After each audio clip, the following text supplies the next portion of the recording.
Hola, ¿qué tal? Muy buenas tardes. Bienvenidos a este primer webinar de IDANA. Estoy muy contenta de poderles dar la bienvenida. Mi nombre es Alice Almaraz, soy especialista en comunicación y desarrollo organizacional y cofundadora de IDANA. IDANA es una startup especializada en desarrollo organizacional, en donde todos los que formamos parte de aquí estamos convencidos en que los resultados esperados por las empresas se logran a través de una perfecta relación del talento de la gente y la estrategia del negocio. Trabajamos con pilares fundamentales que son el desempeño, el compromiso del colaborador, las habilidades, las competencias, la satisfacción y el bienestar laboral, todo esto visto desde un enfoque humano.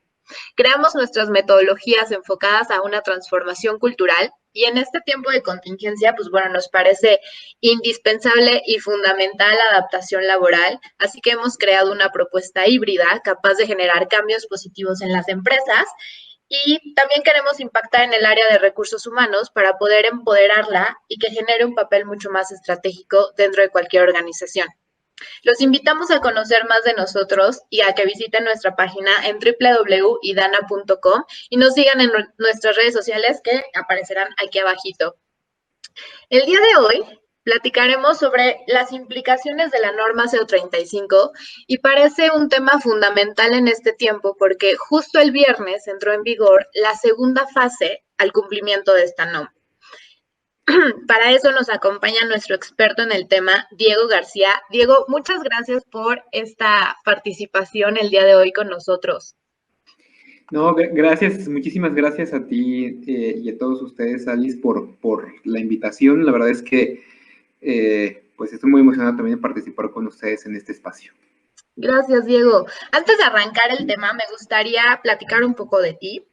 Tienes 9 años de experiencia en el área de seguridad vial, desarrollando estrategias para la prevención de siniestros viales, generando valor en la disminución de indicadores, reducción de pólizas de seguro, implementación de nuevas tecnologías, desarrollo de sistema de gestión.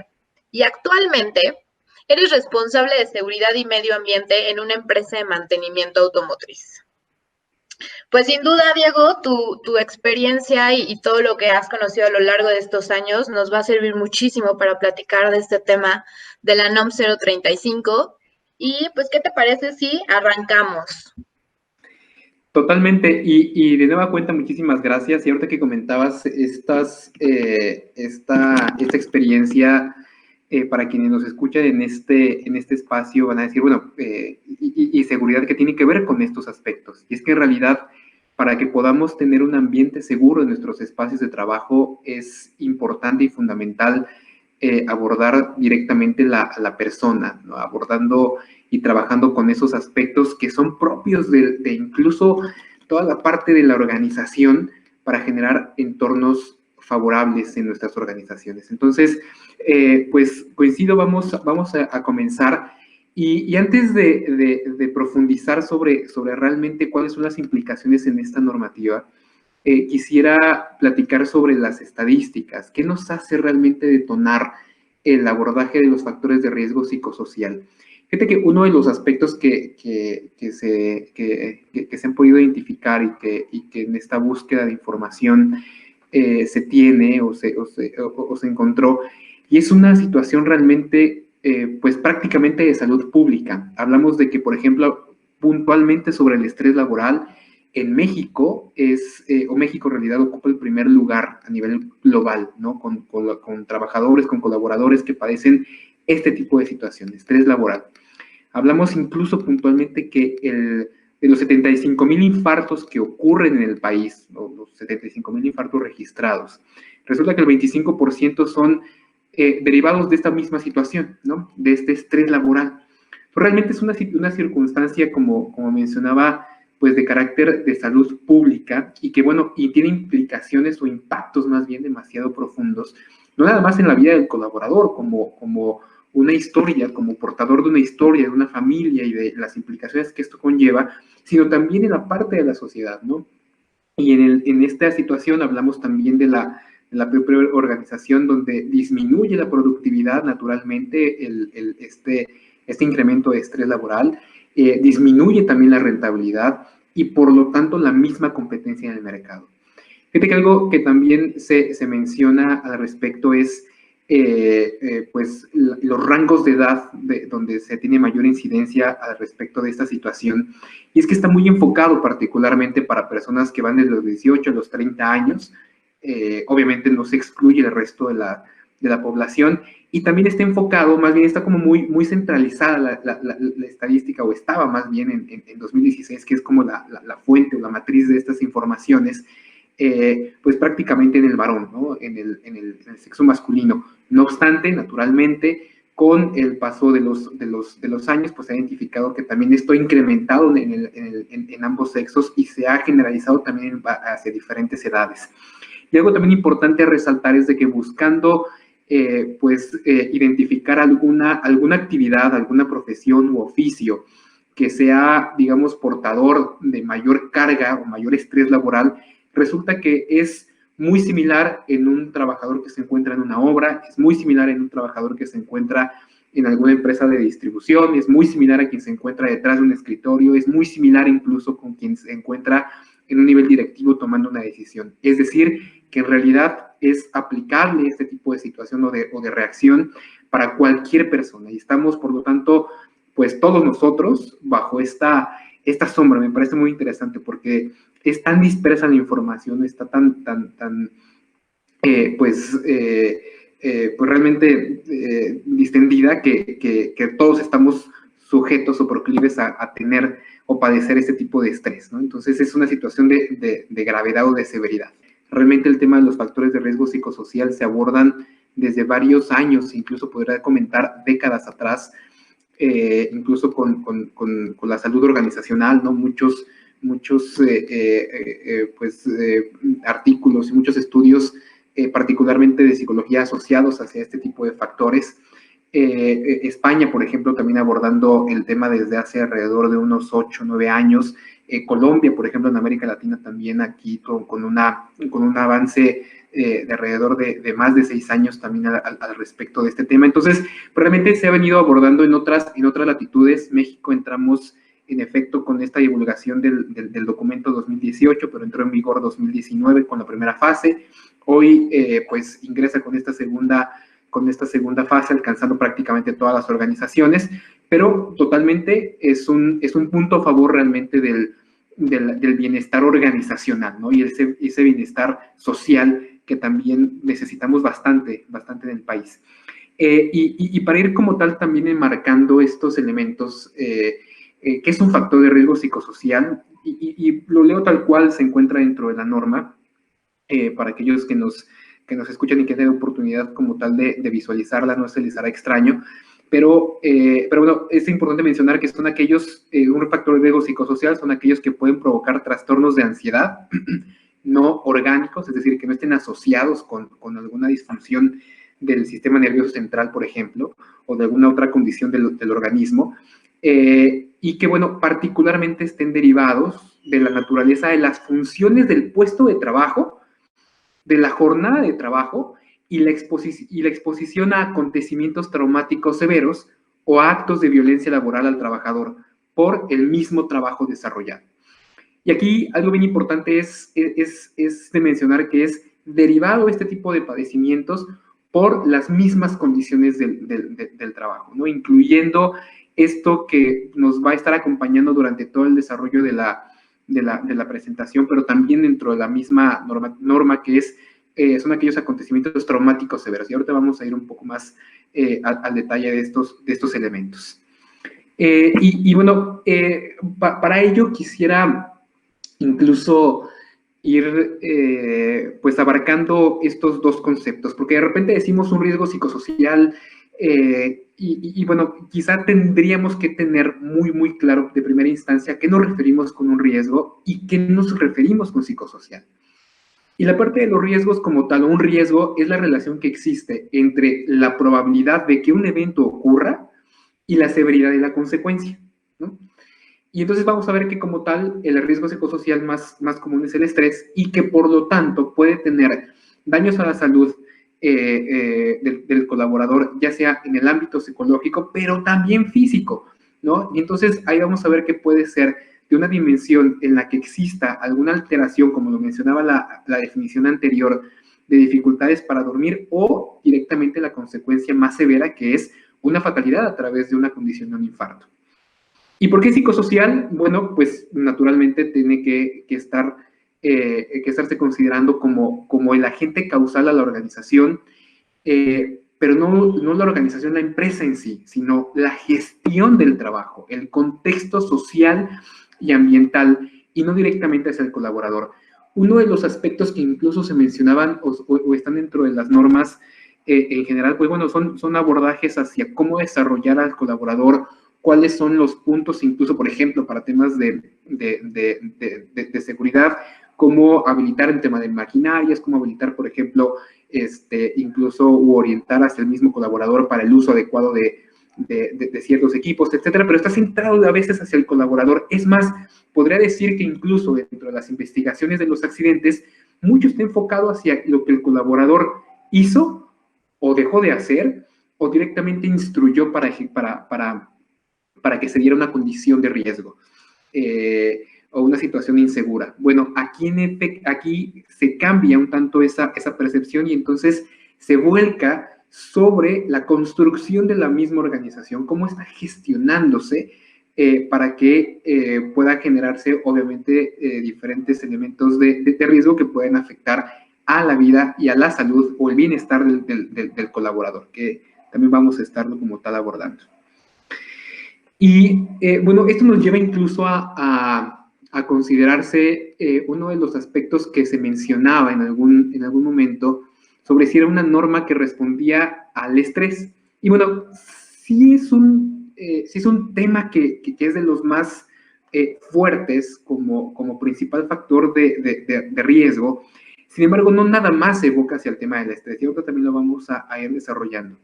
Y para ello también quisiera mencionar cuál es la definición del estrés, que estrés es un constructo en realidad, tiene muchos elementos o muchas líneas como tal de definiciones. Uno incluso si revisa el tema de la información documental, vamos a encontrar muchas definiciones.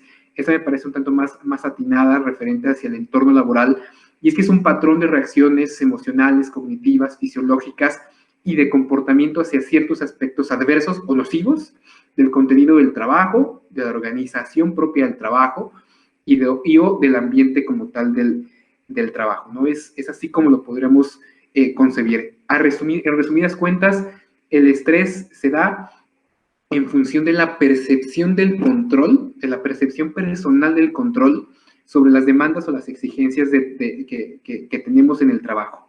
Es decir, a mayor percepción de control sobre una tarea asignada, obviamente mi respuesta de estrés, esta respuesta emocional y fisiológica, va a ser naturalmente menor. Pero si me asignan una tarea en la cual no necesariamente cuento con cierta experiencia, o no necesariamente tengo a lo mejor un conocimiento, no está bien enfocada la instrucción que me están dando, y tengo muchas dudas al respecto, mi percepción de control comienza a disminuir, y por lo tanto esas respuestas que se están dando son como tal mucho más intensas en lo que refiere a la parte del estrés. Entonces vamos a ver que el estrés va a jugar en función tanto de la dimensión de la carga como del tiempo, de la permanencia que se pueda dar. Y vamos a tener entonces que existen distintos factores que incrementan o disminuyen esta percepción. Y uno de ellos es este elemento que acabamos de comentar, que tiene que ver con el exceso de la demanda. ¿Qué tanto trabajo, qué tantas instrucciones, actividades o tareas estamos asignando hacia nuestros colaboradores, o nosotros mismos también tenemos? Porque recordemos, esto no nada más es hacia nuestros equipos, sino también nosotros seguramente estaríamos o podríamos estar inmersos dentro de este aspecto. Otro elemento que también juega como un elemento que incrementa o disminuye el tema del estrés es como tal la ausencia de la claridad. Es decir, si no tengo como tal las instrucciones de trabajo claras, o no tengo bien definido cuál es el alcance de un reporte que me solicitan, un reporte financiero, un reporte de indicadores, no me comentan específicamente cuáles son incluso las fechas para poderlo tener, o las fuentes de información donde lo puede extraer, naturalmente mi respuesta pues de estrés va como tal a incrementarse. Otro de los elementos que juegan también es el apoyo social, o en todo caso la ausencia del apoyo social, y no nada más es del jefe, sino también incluso de los propios colaboradores. Esta tendencia que en términos escolares se marcó como bullying, en términos organizacionales se marca como el mobbing, sobre este maltrato dentro del trabajador. Realmente el maltrato no necesariamente tiene que ver con una respuesta pues prácticamente agresiva, sino incluso como tal totalmente pasiva, en donde no exista este apoyo hacia un colaborador. No se comparte información, a lo mejor porque yo buscaba esa posición y no me la dieron a mí y se la dieron a otra persona. Yo no estoy de acuerdo y por eso me guardo cierta información. Entonces, esa parte de ausencia en este apoyo, pues naturalmente incrementa respuestas de estrés. Otro elemento que también juega mucho es el tema de la parte del conocimiento, y aquí es sobre las tareas que se asignan. Y hoy mencionabas justamente al respecto de todo el tema de estas necesidades de ir atendiendo por temas de COVID y por todas las transformaciones que se han dado en los últimos meses. De repente, al momento de realizar reestructuras organizacionales, asignamos actividades para las cuales no necesariamente la gente está preparada a nivel de conocimiento. Entonces, pues eso genera, además de un exceso de demanda, además de que no necesariamente hay una gran claridad, pues hay una brecha grande también en lo que refiere al conocimiento y al dominio de las actividades o las tareas que se estarían como tal necesitando para poder cubrir o realizar una tarea. Otro elemento que también juega mucho es la ausencia de la recompensa, y por la recompensa podríamos entender el tema del sueldo o del salario que se percibe de manera frecuente, pero no únicamente se queda ahí, sino esta parte del salario emocional, este espaldarazo, esta camaradería o estos espacios incluso donde se pueda uno como colaborador desarrollar, pues naturalmente ayudan para generar una mayor percepción de control sobre lo que tenemos o sobre los retos que se enfrentan dentro de las organizaciones. Teniendo o no teniendo ese tipo de situaciones, pues esa percepción de control pues se va achicando y generando pues naturalmente una reacción propia de mayor estrés. Naturalmente el tema de la falta de habilidad es otro de los elementos que también juegan mucho al respecto de esto. Entonces hay más dimensiones en relación con lo que aborda o incrementa esta respuesta. Sin embargo, estos son los que podremos considerar como más relevantes hacia ese tema de la percepción del control, ¿no? No, y me parece súper importante mencionarlos porque en muchos sentidos, en algunos momentos, pues no somos conscientes de que todos estos factores que acabas de mencionar nos generan estrés y nos frustran y nos enferman y muchas veces pueden ser directa o indirectamente, ¿no? Justo como lo decías hace un momento, nosotros mismos también estamos propensos a tener un exceso de demanda de trabajo y no lo hacemos consciente, no generamos ese autocontrol, ¿no?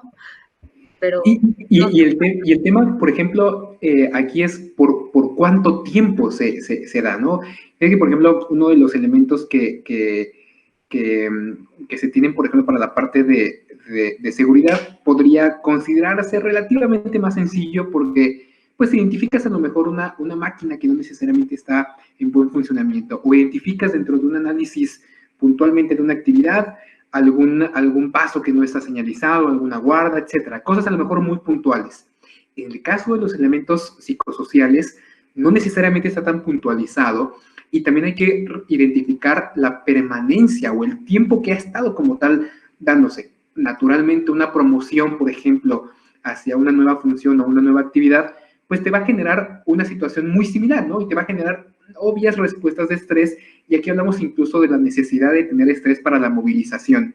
Sin embargo, ya cuando estos son pues constantes en el tiempo, y lo que van haciendo más que movilizarnos es comenzar a bloquearnos, es cuando ya comenzamos a identificar estas secuelas negativas en la vida de la persona y naturalmente como colaborador. Entonces, realmente es qué tanto dosificamos o qué tanto tenemos este tipo de condiciones y por cuánto tiempo se están teniendo, las estamos experimentando y además con qué intensidad la estamos experimentando. Y de ahí justamente es donde se aborda para generar estos factores de riesgo psicosocial que dentro de la norma nos habla particularmente de 7. Insisto, hay muchos más elementos que podríamos estar abordando, pero dentro de la norma nos marca 7. Y mencionar también que incluso dentro del abordaje que se va a realizar a través de las inspecciones de la autoridad y a través como tal del cumplimiento mínimo necesario dentro de este marco normativo, pues son estos elementos que tendremos que estar abordando. Sin embargo, el trasfondo totalmente es mucho más amplio. Y bueno, contamos con estos 7, los enuncio: las condiciones en el ambiente de trabajo, las cargas de trabajo, control sobre el trabajo, jornadas de trabajo y rotación de turnos, interferencia en la relación trabajo y familia, liderazgo y relaciones negativas, y el tema de la violencia laboral. Estos son los 7 factores que marca la norma, y lo que vamos a mostrar ahorita es pues prácticamente cómo podríamos atenderlo, cuáles son las medidas y los controles que podríamos tener, o que al menos necesitaríamos para poderlos pues propiamente abordar. Cabe mencionar que estos puntos que vamos a estar abordando, y eso es bien importante para quien nos sigue en esta transmisión en esta transmisión, es que en efecto es con o sin la norma 035, son mínimos que tendremos que estar considerando, porque además hay otras normativas, hay otros elementos o marcos regulatorios que también nos lo exigen. Digamos que la 035 nos ayuda como a darle una cabeza. Por eso me gusta comentar que no es una norma directamente de estrés, sino es una norma de gestión organizacional que nos ayuda a integrar estos puntos mínimos necesarios, ¿no? A cumplir. Entonces, por ejemplo, el tema de las condiciones en el ambiente de trabajo hace referencia hacia cómo esas condiciones, valga la redundancia, de seguridad para realizar las funciones para las cuales estoy yo contratado, para las cuales estoy ejerciendo dentro de mi puesto de trabajo. Y hablamos particularmente sobre aspectos de iluminación, si cuento incluso con pues la condición ergonómica necesaria, con los equipos necesarios, si, incluso también recibí el abordaje o la capacitación necesaria para poder operar, incluso desde puede ser una máquina, puede ser incluso las bases de datos que estoy teniendo. La parte ahora con los temas del home office es un gran reto, porque pues naturalmente nosotros en nuestros domicilios pues no contamos directamente con un estudio de iluminación para identificar cuántos luxes tenemos en nuestra casa, en nuestra habitación, en nuestro estudio, o donde estemos desarrollando el home office. La pregunta es, ¿las organizaciones tendrían que tomarse la tarea para realizarlo? Y la respuesta es sí, tendría que existir incluso un estudio para identificar si el colaborador que se encuentra en home office tiene esas condiciones para poder estar sentado durante las horas que están estipuladas para desarrollar el trabajo de una forma que no le genere pues incomodidad en la espalda, trastornos como tal de la espalda, o incluso el lugar de trabajo, que no necesariamente es una mesa improvisada, porque hay implicaciones en la parte del carpo, metacarpo, ¿no? Por ejemplo. Entonces, hay muchos elementos que tendrán que estarse como tal viendo. Y bueno, para ello, para tener un cumplimiento al respecto, en los centros de trabajo y en general, primero hay que partir por una base, y la base se llama una matriz de riesgos. Y para tener una matriz de riesgos es importante contar con se le conoce como identificación de peligros y evaluación de riesgos para la generación de controles. A eso se le conoce como IPERC o IPERC. Y esto, para quienes nos están escuchando y si ya cuentan con ello, pues bueno, tendremos que considerar como tal una actualización preferentemente cada año, considerar que son documentos vivos que tendrán que estar cambiándose conforme las actividades también van cambiando. Pero para quienes nos escuchan y no cuentan con estas herramientas o no cuentan con estas matrices de riesgos, es importante que podamos partir incluso de las actividades más críticas que desarrollamos en nuestros espacios de trabajo, ¿no? Las actividades más críticas pueden ser las más frecuentes que desarrollamos, pueden ser las que más accidentes nos han generado o más enfermedades profesionales también nos han causado. Entonces, es un punto de partida para que nuestra gestión esté enfocada en peligros y riesgos y no enfocada en las consecuencias como comúnmente me ha tocado ver muchas empresas que están enfocadas hacia el tratamiento del accidente y no necesariamente hacia el tratamiento del peligro y del riesgo. Okay. Entonces, para que lo consideremos. El tema de las cargas de trabajo, pues, como tal, su nombre lo indica, es en el aspecto de de la cantidad que asignamos al colaborador en cuestión de volumen, en elementos cuantitativos, pero también habla sobre la calidad. Me refiero a cuál es la concentración, el nivel de concentración que requiere un colaborador para realizar un trabajo. Es decir, hablando de cantidad, si yo te pido, o si, no es, si tu jefe, Alice, te pide 15 reportes, ¿no? Financieros para el día de mañana. A lo mejor tú dices, yo hacía 10 y te lo puedo entregar y ya me estás incrementando 5 y va a ser un tanto más complicado. Tu jefe te dice, no te preocupes, nada más, en todo caso, te dejo 5, pero son de los clientes o de las cuentas mucho más complicadas. Entonces, quiere decir que esa concentración que le vas a dedicar a esos 5 reportes equivaldría a tener la concentración para 15 o para 20 por el nivel de complejidad. Entonces, tiene que ver mucho, entonces, la respuesta a través del perfil de puesto, a través del proceso y del procedimiento que se tiene para la asignación de trabajo y que estos puedan llegar a estar actualizados, porque a lo mejor yo te lo pido a ti, te pido un reporte financiero cuando tú eres la encargada de la parte de producción o cuando tú eres la encargada de la parte, a lo mejor de ventas y mercadotecnia, pero no necesariamente sobre el tema, sobre el tema financiero. Entonces, para que se tenga una ruta más clara al respecto, y es uno de los elementos que me ha tocado ver en diferentes organizaciones, el perfil de puesto tendría que estar actualizado y alineado a los procesos, a los procedimientos, y si se cuenta con un sistema integral de gestión, que éste tenga una conexión para que entonces se identifique incluso una ruta crítica de desarrollo del colaborador y se pueda también, partamos desde la base, generar una requisición, ¿no?, de personal adecuada y enfocada a las necesidades que está teniendo ese puesto, esa área en particular. Entonces, realmente de este diseño se desprenden muchas ramas y hablando de la experiencia por ejemplo, en temas de seguridad, se observa que muchas de esas posiciones, perdón, muchos de los colaboradores cuentan con perfiles de puesto del 2000, del 2016, y al momento de revisarlo no tiene nada que ver, por ejemplo, con lo que están desempeñando actualmente, ¿no? Y conforme el tiempo pasa y la demanda del entorno continúa y sigue su curso, pues las organizaciones se adaptan, pero ¿cuántas de ellas le dedican el tiempo a actualizar justamente todo esto que dices, ¿no? Exactamente. Y de repente se piensa, es que es un trabajo pues casi hasta irrelevante. Vamos con ese ritmo y con esa vorágine que comentas, ¿no? Pero realmente cuando revisamos, e incluso cuando existe algún tema de algún accidente, alguna enfermedad, pues realmente se va hasta la raíz y se da cuenta que de repente en estos cambios tan vertiginosos, las bases o los básicos realmente es donde más se descuida, y es cuando el área o incluso la misma organización comienza a trastabillar y comienzan a existir o aparecer no nada más un accidente laboral, sino también ya hay un accidente en una producción, ya la comunicación con el cliente comenzó a darse de una manera inadecuada, ya el tratamiento incluso financiero no está siendo de la manera que se requiere. Entonces hay una serie de elementos que se pueden desprender, ¿no? No digo que es la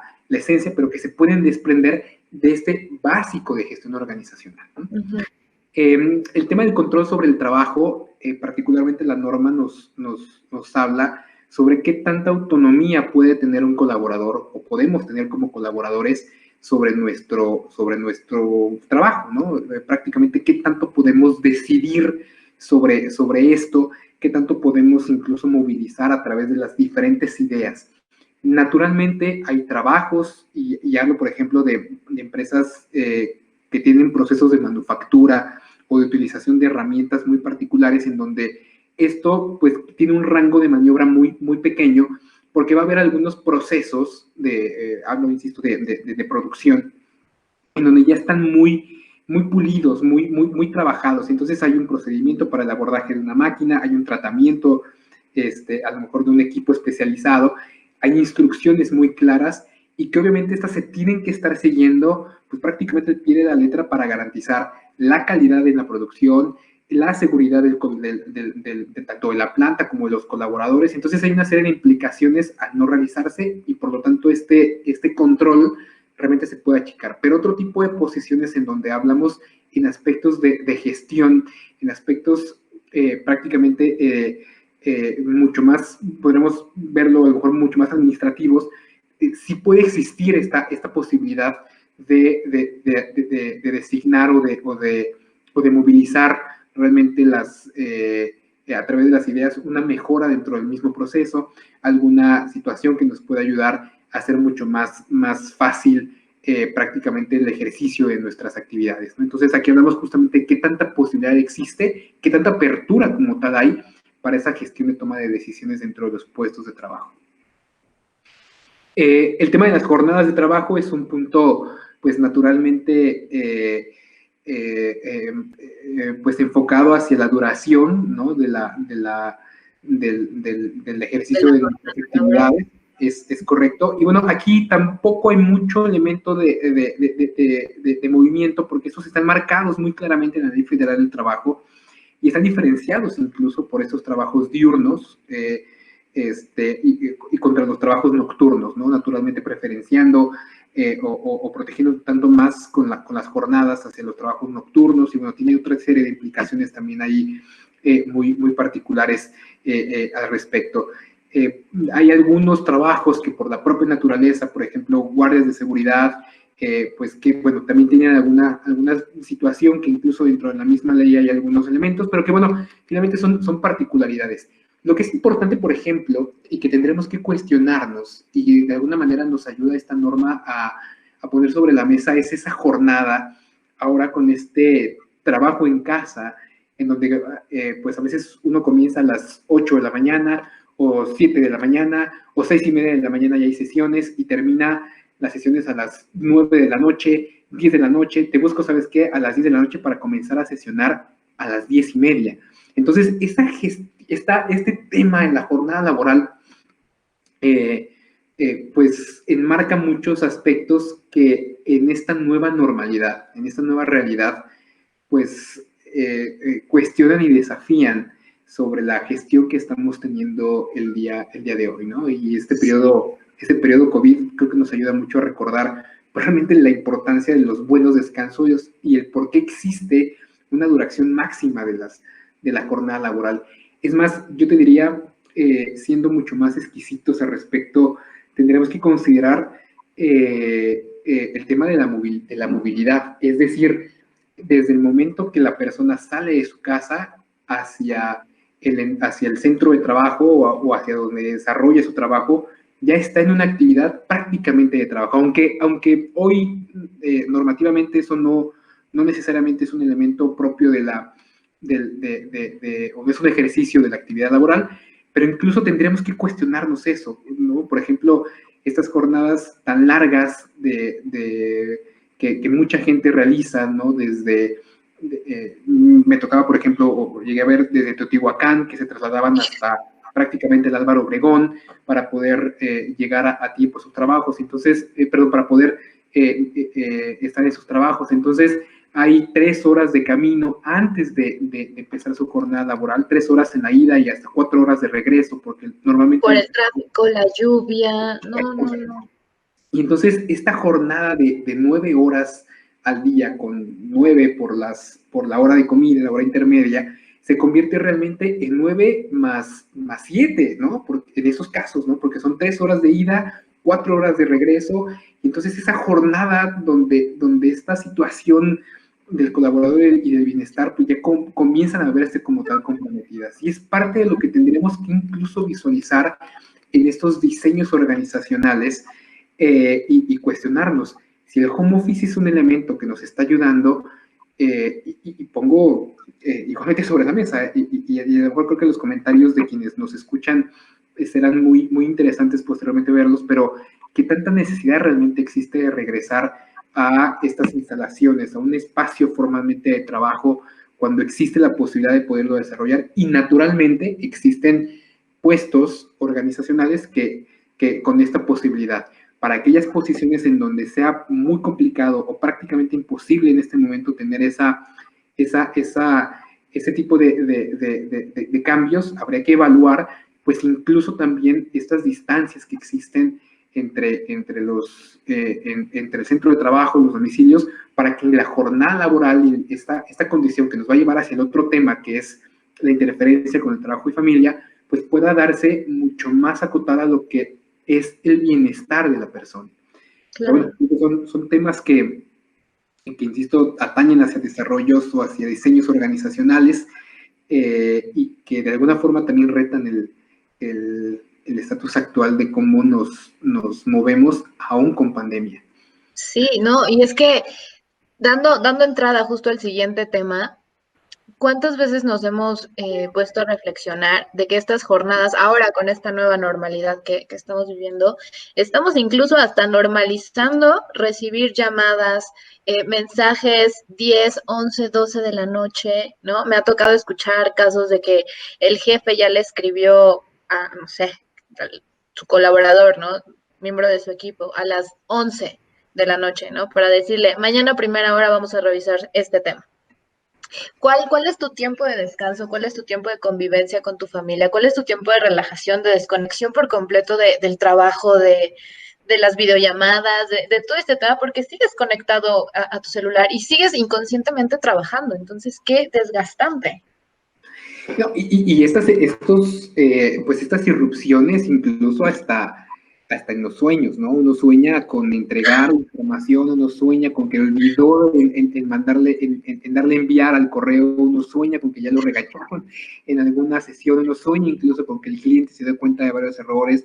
O sea, ese tipo de irrupción, o sea, a ese tipo de niveles tendríamos que como tal estar llegando, y el trabajo tendría que estar o más bien la misma gestión de la organización tendría que estarse prestando para no interferir hasta en ese tipo de situaciones, ¿no? Digo claro. son elementos que a lo mejor difícilmente se estarán como tal dando una cantidad de cuántas veces soñamos ese tipo de situaciones, pero sí sobre ya directamente el otro efecto, es decir, estas irrupciones en cuestión del descanso, esta falta del dormir por esa ansiedad, o prácticamente por ese estrés y posteriormente ansiedad, estos elementos que conllevan posteriormente angustia, estos aspectos que bueno, van transformando y deteriorando no nada más al colaborador, sino a su familia. Y ese es un punto realmente importante, ¿no? El generar incluso reglas para los equipos de comunicación a distancia. Bien, acabas de mencionar el tema de la normalización sobre las horas, sobre las altas horas de la noche o incluso de la mañana para tratar algunos temas y cuestionarnos realmente qué tan urgente, qué tan importante es realmente el tema que estamos queriendo abordar, generar análisis funcionales de las actividades y de las tareas. Todo urge en realidad, todo urge, todo es importante. En esos términos totalitarios, lo único que vamos a terminar haciendo es desgastar hacia un equipo de trabajo, y bueno, naturalmente generar detrimentos hasta en temas de productividad y demás aspectos. Fíjate que ahorita justamente que mencionabas ese tema, tuve una experiencia que me tocó ver con un directivo de una empresa, la verdad que bastante grande, en donde él multaba hacia sus colaboradores cuando recibía correos a partir de las 6:30 de la tarde, ¿no? Justamente porque lo que buscaba era, ok, desde las 6, lo último que no alcanzaste a ver y te das una media hora, a lo mejor date ese tiempo, pero no más allá para poder dar a lo mejor una refrescada a tu agenda de lo que vas a tratar mañana. Pero si yo recibo un correo después de las 6:30, entonces te multo a ti, porque entonces a ti como colaborador, porque a lo mejor no realizaste una adecuada gestión de tus actividades, pero también multo hacia tu jefe inmediato, porque entonces él no está viendo esa situación. No está gestionando bien los tiempos. Exacto, y no está asignando también las tareas adecuadas o se está inventando con muchas cosas. La verdad es que fue una iniciativa bastante interesante, me agradó mucho ver ese tipo de temas y también él mismo comentaba, cuando se tomen vacaciones no me pidan un día, 2 días, que de repente es algo que se da mucho en las organizaciones, te pido un día, 2 días de vacaciones como para descansar. Y lo acabas de mencionar muy bien, a veces pues vas arrastrando todo eso en la cabeza y 2 días son insuficientes. Él comentaba al menos una semana y realmente desconéctate. Ese realmente desconéctate es de nueva cuenta desafiar el estado actual de nuestras gestiones. Y bueno, realmente creo que son de los aspectos que tendríamos que estarnos preguntando, ¿qué tanto nos estamos incluso nosotros mismos permitiendo desconectarnos? ¿Qué tanto a veces nosotros mismos nos creemos tan indispensables sobre un trabajo como primera instancia personal? Y posteriormente el tema de la organización, ¿qué tanto lo estamos sancionando? Porque también esa es una realidad en temas de cultura. Si reconocemos al que sí nos contesta en la noche, reconocemos al que sí nos contesta los domingos, reconocemos al que sí nos contesta incluso en vacaciones, y entonces es un elemento aprendido, y como yo veo que es algo que se busca, es algo reconocido, pues naturalmente yo como colaborador voy a estar buscando pues ser visible para los demás y naturalmente tener ese reconocimiento, ¿no? Entonces hay que preguntarnos cómo estamos haciendo qué estamos haciendo y cómo lo estamos haciendo en función de ese tipo de gestiones.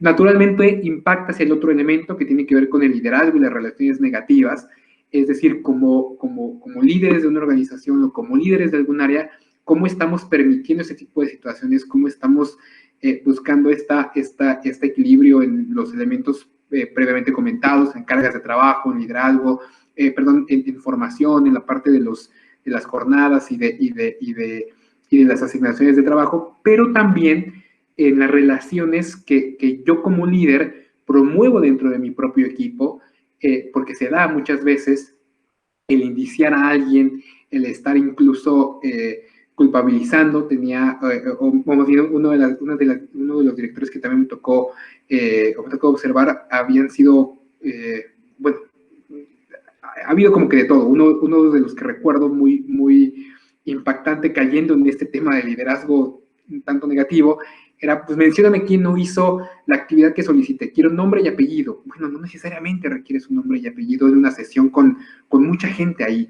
Entonces, ¿cómo estamos reconociendo, cómo estamos incluso promoviendo esas relaciones dentro de la propia organización o incluso permitiendo la exclusión de la diversidad? Porque tiene que ver mucho con esta naturaleza propia de la inclusión de diversidad de ideas, de innovaciones, de personas, ni hablar de elementos tan fundamentales como el género, ¿no? Entonces, ¿cómo lo estamos abordando como líderes? ¿Qué tanto estamos dejando esa situación o qué tanto nos involucramos para aceptar realmente este tipo de elementos o incluso ser tolerantes hacia los incumplimientos? Entonces, tiene que ver mucho con ese tipo de manejos mucho más específicos y de relaciones interpersonales, ¿no?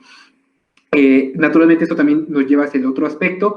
Y bueno, aquí nada más quiero hacer un paréntesis. Si bien estos factores de riesgo no son secuenciales, prácticamente tienen el mismo nivel de relevancia para la norma, vemos que de alguna forma todos están realmente conectados. Y uno de ellos es este elemento de violencia laboral. Y aquí enfatizo, la norma no trata sobre la violencia o el acoso sexual. De hecho, no está referida directamente en la norma, no porque no sea un tema relevante, sino porque ya existen otros mecanismos en donde sí se trata y otras normas y políticas alusivas hacia el tema de la prevención del acoso sexual, y en esta norma hace mucha énfasis hacia el acoso laboral, ¿no? Hacia ese maltrato laboral, hacia ese famoso moving, y una medida como tal para controlarla y para mitigarla, pues tiene que ver con esos medios confidenciales de denuncia, cuáles son los protocolos incluso de actuación en caso de hostigamiento laboral, esos malos tratos, y cómo realmente se llevan a cabo consecuencias o una matriz de consecuencias asociados hacia estos elementos, pues naturalmente reprobables. Y los canales de comunicación, digo, Es ¿qué correcto. canales van a abrir las organizaciones para que se hagan este tipo de denuncias, ¿no? Por supuesto que tienen que ser anónimas, para que el colaborador se sienta con toda la confianza de poderse externar y saber él mismo que no va a sufrir alguna represalia, ¿no? Porque, ¿qué tal que estoy acusando al jefe o a mi Totalmente. líder, Y ¿no? protegidos realmente, ¿no? Resguardados Claro, con esta situación. Y de nueva cuenta, creo que es un aspecto no nada más organizacional, sino hablaríamos hasta de elementos sociales, ¿no? Que conlleva este tipo de aspectos de denuncia. Y mucho de ello tiene que ver con que, así como pasa en la sociedad en general, pues de repente se observa que pues el jefe sigue abusando y cómo voy a denunciarlo, lo que acabas de comentar, o sí, denuncio, pero no veo una consecuencia. O sea, ¿de qué me sirve comentar que existe una, o que me han hostigado, que me han incluso señalado y que me he sentido como tal ofendido si es que pues no hay un seguimiento al respecto? Entonces, pues justamente es el protocolo de actuación en caso de este tipo de malas prácticas. Y fíjate que uno de los elementos que naturalmente ayudan a respaldar todos estos tratamientos es el compromiso desde la dirección. Y este compromiso directivo se traduce en una política de prevención de riesgos psicosociales. Bueno, dentro de la misma norma nos exige que debe de estar, y no nada más la construcción en lo documental de esta política, sino también en el ejercicio. Y el ejercicio no nada más es implementar estos puntos, sino también generar hacer una cultura de rendición de cuentas cuando no exista un cumplimiento sobre estos elementos o sobre estos estamentos. Y eso es claro, algo que de repente falta en las organizaciones, ¿no? sí, claro. Bueno, por un lado tenemos los factores de riesgo psicosocial, que es lo que acabamos de platicar, ¿no? Estos 7 que enuncia la norma y sus medidas preventivas. Y por otro lado también la norma aborda sobre la construcción de un entorno organizacional favorable. Y este entorno organizacional podemos identificarlo como la construcción del bienestar organizacional. Y el tema del bienestar es un tema también que se ha venido como tal abordando, que es muy integral en realidad y que toma muchos elementos, no nada más la salud, no nada más la seguridad de la persona en su espacio de trabajo, sino también en lo que va más allá, no nada más insisto, en estos temas de salud, sino también en el desarrollo integral de la persona como individuo, pero también como ente dentro de un entorno social. Entonces, tiene que ver mucho con estos elementos, y generar un ambiente de crecimiento y aprendizaje es parte de esa construcción de ese entorno organizacional favorable. Y entonces aquí vamos a hablar muy breve relacionado con la parte del clima y la cultura de la organización, donde vamos a ver que el clima pues es la parte de las percepciones compartidas de los colaboradores en un momento particular, ¿no?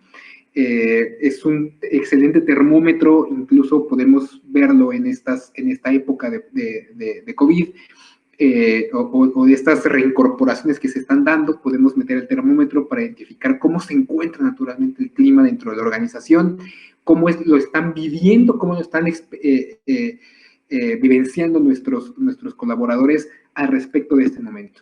El tema de la cultura, pues es prácticamente un elemento mucho más profundo, más propio de toda la organización, que se proyecta finalmente en aspectos como creencias, como los valores, como el aprendizaje y los comportamientos propios de los integrantes de la organización, ¿no? Comentábamos, por ejemplo, hace ratito esos aprendizajes en donde veo que algo se reconoce y entonces busco generalmente pues desarrollar esos mismos comportamientos que estoy viendo que generan pues una recompensa, ¿no? Y estoy viendo que eso está algo bien visto, entonces pues trato de adoptarlo, ¿no? Entonces, eh, si existe esta cultura de estar trabajando más allá de las 7 de la noche, cuando el turno terminaba a lo mejor a las 6, pues naturalmente una persona como nueva se termina adecuando y adaptando finalmente hacia ese tipo de cultura. Tiene que ver más con esta construcción de elementos de aprendizaje y de comportamientos dados y que están en lo que se llamaría como el inconsciente de la propia organización. Y bueno, dentro de esto, ¿qué es lo que nos comenta directamente la norma? Hay que identificar y abordar y trabajar con estos dos aspectos, ¿no? Con estos elementos de creencias y los valores y con la experiencia del colaborador para generar y fomentar sentido de pertenencia en la organización, fomentar puntualmente la formación del colaborador, ¿no? Estos aspectos de habilidades, de conocimientos sobre no nada más supuestos, sino también sobre las otras áreas que conforman la organización, experiencias críticas que permitan generar una ruta de crecimiento de la persona como entidad de la organización, definición de responsabilidades, que era muy parecido a lo que hemos mencionado respecto de las definiciones de puesto, una participación proactiva también por parte del colaborador, que él sienta que es parte de la propia organización y que puede a través de su opinión, de su participación, estar cambiando o estar abonando hacia un punto de la misma empresa. La distribución adecuada de cargas de trabajo, ¿no? Que tiene que ver con incluso la propia percepción, ¿no? de cómo estoy recibiendo el trabajo asignado y que también esté relacionado con, pues, no nada más con el tema de percepción, sino que también sea una distribución justa en cuestión de cargas laborales, evaluación y reconocimiento del desempeño, que también eso es fundamental, que la persona al momento de sentirse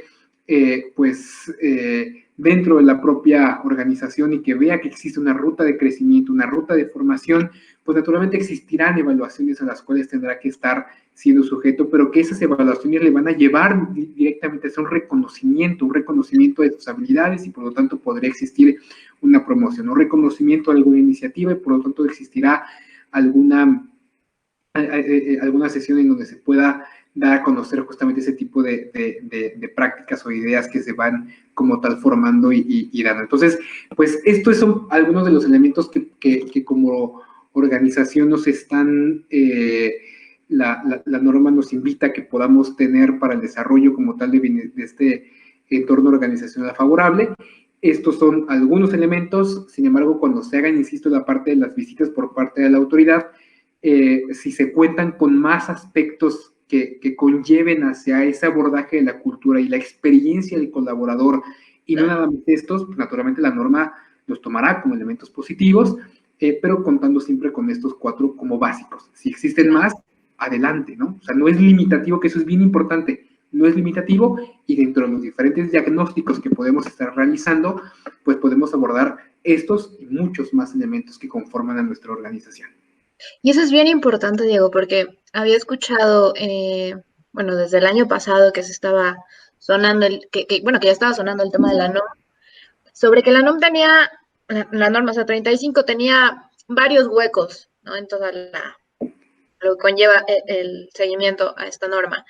Pero tuve la oportunidad de platicar con un ingeniero de la Secretaría de Trabajo y él me decía que la norma podría interpretarse, sí, con algunos huecos, pero más bien lo que tiene en particular es que es flexible.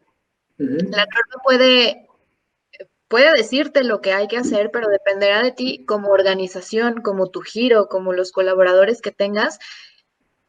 Sabrás tú la manera de implementarla y llevarla a cabo de acuerdo a tus intereses, de acuerdo a tus funcionalidades, por supuesto. Entonces, esa parte es bien importante. Y tampoco se trata de decir que esta norma sataniza a los patrones o los va a castigar, ¿no? O trata de tenerlos en la mira. Tanto trabajadores como patrones tienen responsabilidades y tienen derechos y tienen las obligaciones, ¿no? También es una parte importante que hay que mencionar. Totalmente, y fíjate que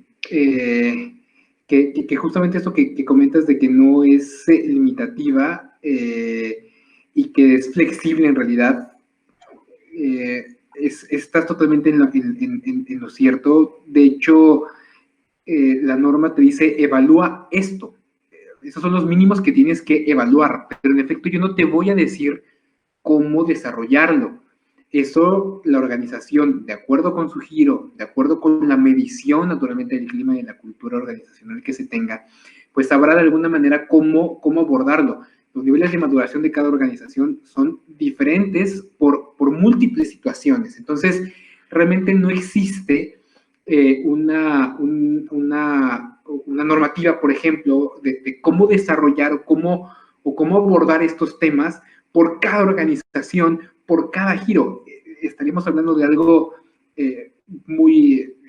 incluso muy reductivo, porque una organización, pensando en que está conformada de personas y está conformada de todas estas cargas afectivas, de todos estos elementos sociales, de todos estos momentos también que se viven, pues es realmente reductivo pensar en cómo abordar o en tener un manual que nos especifique cómo desarrollarlo.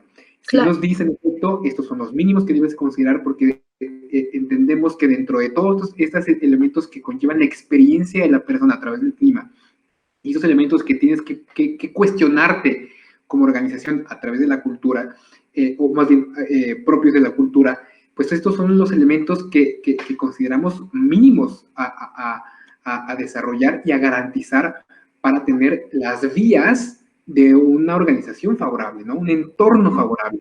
Pero de ahí, de cómo lo aplicas y cuáles son los momentos y demás elementos, pues realmente es decisión de la propia organización. Y bueno, hablando justamente de esta implementación, me describo también brevemente sobre estos puntos que trata la norma. Y como bien mencionabas en la introducción, esta norma entró en vigor en 2019, justamente es un año, 23 de octubre de 2019, y estaba esta primera fase enfocada en las obligaciones del patrón. Y bien lo acabas de mencionar, o sea, esta norma, como el resto de las normas, nos obliga o nos habla sobre las obligaciones del patrón y por el otro lado también las obligaciones de los colaboradores. Pero bueno, en la primera fase se enfocó particularmente las obligaciones de los empleadores o del patrón. Y bueno, habla, y algo importante también a resaltar es lo siguiente. ¿Por qué empezamos o se empieza con esta implementación? Bueno, tiene mucho que ver con el precedente que mostrábamos al principio, esas estadísticas y este contexto, el problema realmente que conlleva estos factores de riesgo psicosocial, que se decidió pues, abordarlo desde el elemento de contención. Y en los elementos de contención nos marca la primera fase de hace un año, pues, y nos obliga a todas las organizaciones a desarrollar una política de prevención de riesgos psicosociales, y para eso la misma configuración de la norma nos contextualiza 5 guías de referencia, ¿no? La guía número 4 de referencia tiene que ver con justamente una guía, una guía de orientación que nos ayuda a la construcción de factores de riesgo psicosocial. Tú quítale, tú ponle, tú léela, obviamente, para que puedas ver qué te aplica y qué no, pero así como la dejes, debes de considerar, nos comenta la norma, debes de considerar estos 3 elementos en tu política de prevención de riesgos psicosociales. ¿Cuáles son esos 3 elementos? Bueno, primero, prevención de factores de riesgo psicosocial, que son los que comentábamos hace ratito. Segundo, la prevención de la violencia laboral. Y tercero, debe de quedar escrito en tu política el cómo promueves un entorno organizacional favorable, ¿no? Estos 3 elementos, independientemente de cómo se redacte, son los 3 elementos básicos en los cuales gira en torno la política de prevención de riesgos psicosociales. El segundo elemento que también tuvimos que haber adoptado, y digo tuvimos porque en realidad, insisto, esto se dio en la primera fase de hace un año, es adopción de medidas para la prevención y control de factores de riesgo psicosocial y violencia laboral. Uno de esos elementos de las medidas son las propuestas en diapositivas anteriores, donde hablábamos justamente de esos elementos que nos ayudan a mitigar y que nos ayudan como tal a prevenir y abordar estos elementos, o esos factores de riesgo psicosocial. El tercero, adoptar medidas para la promoción de un entorno organizacional favorable, estos ya también mencionados anteriormente. Otro tiene que ver con la difusión de la información, ¿no? Difundir y proporcionar la información sobre la política, es decir, todo colaborador perteneciente a la organización debe de saber que existe una política de riesgo psicosocial, debe de saber incluso qué es lo que conlleva. El colaborador debe de conocer también cuáles son las medidas que que sirven para la prevención y el combate de la violencia laboral. ¿Por qué? Porque al final de cuentas, si él o si el colaborador está sujeto o está siendo víctima de alguno de estos elementos, pues debe de saber en dónde denunciarlo, con quién acercarse, cómo como tal comunicarlo, entonces debe de saberlo. Medidas de prevención también de factores de riesgo psicosocial, también debe de conocer esos elementos, debe de conocer también el mecanismo para la presentación de quejas, y algo bien importante también, y es algo que nos marca todo lo que tiene que ver con la promoción de la seguridad y la salud y en general el bienestar, el colaborador, los colaboradores deben de conocer o debemos de conocer cuáles son realmente esos riesgos y sobre todo cuáles son las posibles alteraciones hacia la salud. Uno de los puntos importantes realmente es que conozcamos o es promover ese conocimiento sobre realmente cuáles son esas consecuencias si no lo aplico, cuáles son las consecuencias sobre la salud, sobre mi salud, si es que yo no lo atiendo, si es que yo lo dejo pasar. Y entonces eso ayuda para empujar a la generación de todas esas medidas. Y por otro aspecto, esta primera fase también dice que hay que identificar a los colaboradores expuestos a sucesos traumáticos severos y canalizarlos para la atención. ¿Y cuáles son esos sucesos traumáticos severos? Bueno, puede ser un accidente laboral, puede ser incluso algún asalto durante el ejercicio de las actividades laborales, puede ser alguna enfermedad también laboral, es decir, puede ser incluso un colaborador que haya sido víctima de acoso o hostigamiento laboral. Esos son los colaboradores que están sujetos o que experimentaron un evento traumático, un evento traumático severo. Para poderlo identificar es importante que se aplique para todas las organizaciones, para toda la cantidad de colaboradores, la guía de referencia número 1, que es la que nos marca la misma norma, y que nos sirve como tal de identificar justamente quiénes son estas personas y obviamente dirigirlos a una especializada. Y aquí es importante, atención especializada no necesariamente, a ver, ojo, porque de repente algunas preguntas son, oye, ya tengo, además de medicina laboral, porque hay una norma específica hacia identificar cuántos médicos deberíamos de tener por cada centro de trabajo, dicen, ya tengo aquí un médico, porque ya me lo marca la norma, pero también ya tengo psicólogos, ya tengo un ejército de psicólogos, ¿con eso cumplo la norma? No necesariamente. Tiene que ver con que estas personas que estén bajo esta condición sean tratadas, ya sea en efecto por alguna contratación que se haga de manera interna, pero también, y la norma ahí nos da total libertad y total flexibilidad, de dirigirlo hacia una institución pues en todo caso de salud, ya sea pública o privada, en donde se le pueda dar atención médica o clínica, y por clínica también se aborda el tema de seguimiento psicológico. Entonces, aquí la norma, pues como te insisto, nos da esa posibilidad de poderlo canalizar hacia alguna institución pública o privada, ¿no? Entonces, es importante que lo tengamos como tal en cuenta. Okay. La segunda fase, que entró en vigor justamente el 23 de octubre del 2020, pues tiene que ver justamente con ya la aplicación total de la norma, y aquí sí, muy enfocada sobre todo a las organizaciones que cuentan con más de 16 colaboradores, y es aquí donde de repente existe este tipo de situaciones de dudas para muchas organizaciones. Bueno, ¿a qué nos referimos? Primero, identificar y analizar factores de riesgo psicosocial. Aquí sí ya la norma nos dice que si contamos con más de 16 colaboradores, y otras si quieren, bueno, dentro de la misma presentación, más adelante vamos a ver cómo están segmentadas las guías de referencia, pero nos indican, si tenemos más de 16 colaboradores, hay que aplicar los cuestionarios que están en la referencia 2 y 3, aquí sí depende de la cantidad de colaboradores, para identificar y analizar estos factores de riesgo psicosocial. Otro, tenemos que considerar también pues el aplicar exámenes médicos y evaluaciones psicológicas para aquellas personas que dentro de esta identificación y análisis de factores de riesgo psicosocial salgan en nivel muy alto o calificación muy alta, es decir, que son realmente los niveles más críticos que tenemos dentro de estos resultados y que tendrán que estar sujetos hacia esta canalización o esta práctica de evaluación médica y psicológica para esos casos en particular. Otra, naturalmente, el establecimiento de medidas de prevención y de control al respecto también de estos elementos de factores de riesgo psicosocial. Por otro lado, también ya se tuvo que haber dado como tal esa canalización de los trabajadores expuestos a acontecimientos traumáticos severos. Y algo bien importante que también nos solicita la norma es, pues, como tal, la consolidación de los registros. Es decir, contar con todas las evidencias de la implementación de esta norma, ¿no? Todas las evidencias. Oye, ya comuniqué la política, pero no lo hice de manera presencial por el tema de la COVID. Ah, bueno, lo hiciste a través de alguna plataforma, sea Zoom, sea Teams, sea Google Meet, o sea, la plataforma que sea, se cuenta como incluso evidencia, una captura de pantalla, se cuenta como tal un correo electrónico, se cuenta naturalmente una firma en algún registro interno, o sea, toda esa parte de evidencia es importante que se cuente o que se consolide para poder dar respuesta como tal a estos aspectos.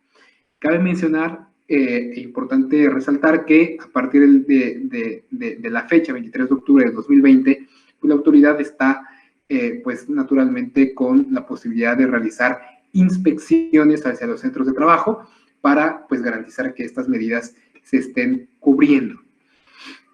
Y algo importante tiene que ver con la parte de las guías de referencia, y que esos son de repente los puntos que más dudas llegan a existir. Bueno, primero, la guía de referencia número 1 es la que nos ayuda a identificar a los trabajadores, a los colaboradores que hayan estado expuestos a acontecimientos traumáticos severos durante el trabajo, ¿no? Durante el ejercicio de su actividad laboral. Esta guía aplica para todos los trabajadores y nos aplica para todos los centros de trabajo, ¿no? Así sea de 1 o hasta 1000 colaboradores, aplica realmente para todas las organizaciones. Bueno, la guía número 2 es la que nos ayuda a identificar a los trabajadores expuestos a factores de riesgo psicosocial en el centro de trabajo.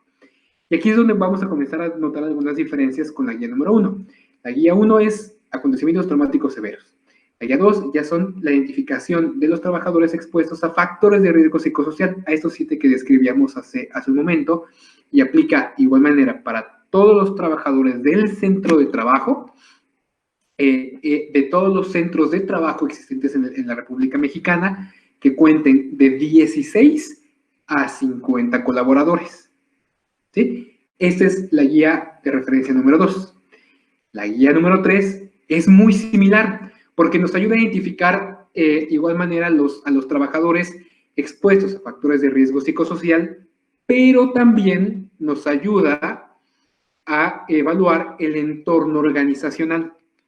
Esto aplica para un muestreo particular de colaboradores, no es para todos los trabajadores, y aplica, insisto, para aquellos centros de trabajo que tengan más de 50 personas en ese mismo centro de trabajo. Y hago mucho énfasis sobre el centro de trabajo porque podríamos decir, es que soy, pues que se apliquen aquí directamente en el corporativo, y en el corporativo, pues bueno, tengo justamente la muestra y estamos aquí en el, el corporativo es igual a mi empresa. No, o sea, el centro de trabajo puede ser una sucursal, un centro de distribución, una planta. Entonces, a cada uno de esos centros de trabajo se tendrían que estar aplicando las guías en función del número de colaboradores que correspondan, ¿no? Entonces, las guías están en función de la cantidad de personas en un espacio o centro de trabajo. Y por otro lado, la guía número 4 es, como comentábamos anteriormente, es el ejemplo de la política de prevención de riesgos psicosociales. Esta incluye, pues como tal, los 3 elementos que comentábamos hace ratito. Aplica de igual manera para todas las empresas, tiene que alcanzar hacia todos los colaboradores y naturalmente es aplicable para todos los centros de trabajo.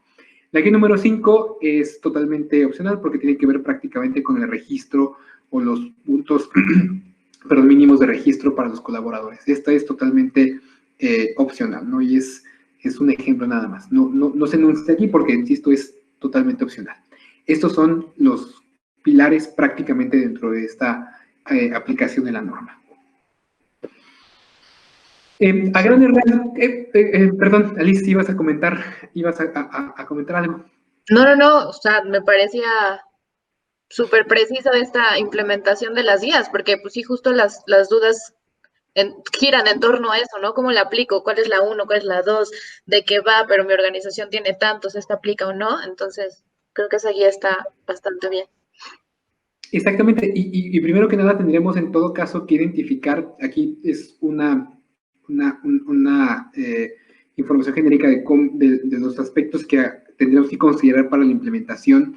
Y primero que nada, el primer elemento que hay que considerar es de que esto nos va a llevar o nos tendría que estar dirigiendo hacia una transformación de la gestión organizacional.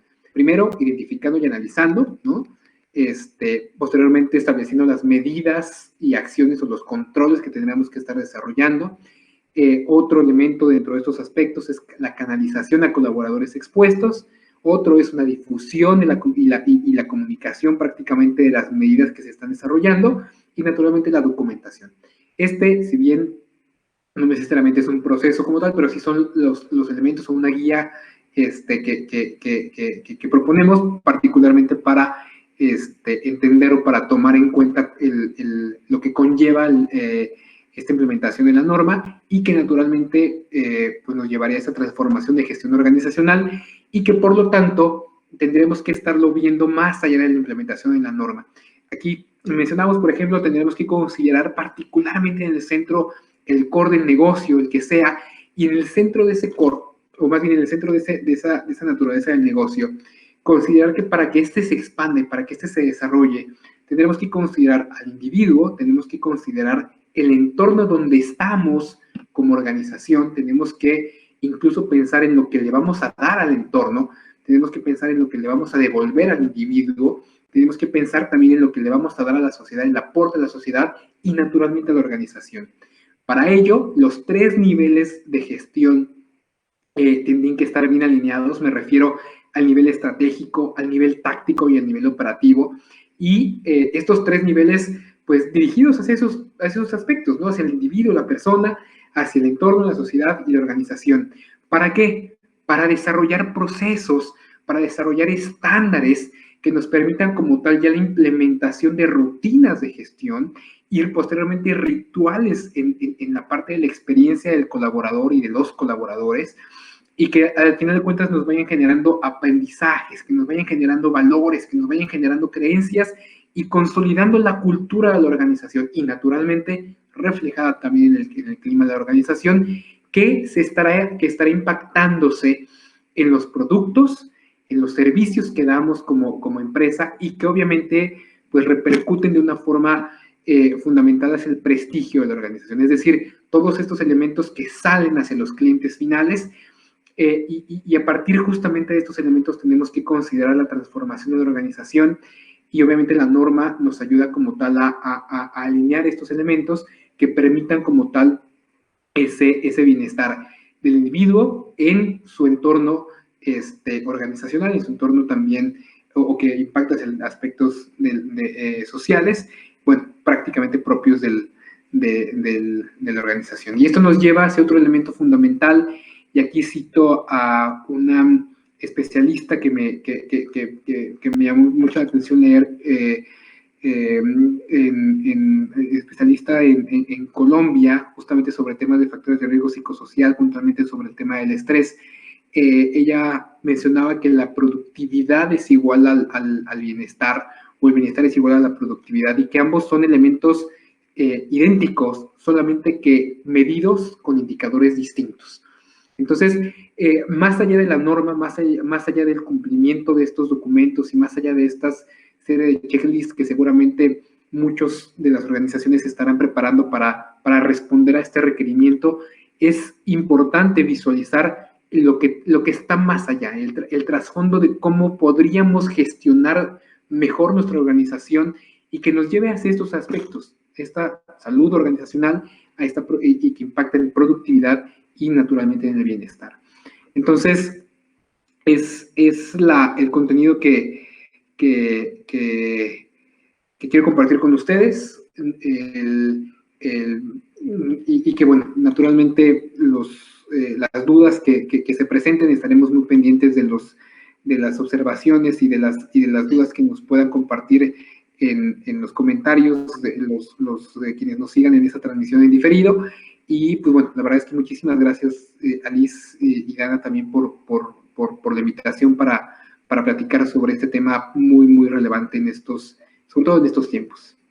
Al contrario, Diego, muchísimas gracias a ti por presentarnos esto. Sin duda es que este tema es, híjole, bastante extenso para revisarlo de diferentes vertientes. Me parece que en este primer objetivo se cumple eh, perdón, en esta primera transmisión se cumple el objetivo de hablar sobre la implementación de la fase 1, lo que conlleva la fase 2 y todas estas implicaciones que tienen. Muchísimas gracias una vez más por la información que nos compartes. De nuestra parte sería todo, muchachos. Gracias a todos los que se quedaron conectados hasta el final de esta transmisión. En nombre de todo el equipo de IDANA, les agradecemos y por supuesto que los invitamos a que nos sigan en nuestras redes sociales y visiten nuestra página, que la repito, www.idana.com. Nosotros estaremos felices de recibir sus comentarios. También tenemos por ahí una guía de implementación rápida y si quieren que les compartamos la presentación que Diego nos trajo el día de hoy, con muchísimo gusto se las haríamos llegar a sus correos electrónicos. Por mi parte, bueno, pues es todo. Me despido y nos vemos hasta la próxima. Gracias, Diego. Muchas gracias a todos. Un gran Bye. abrazo.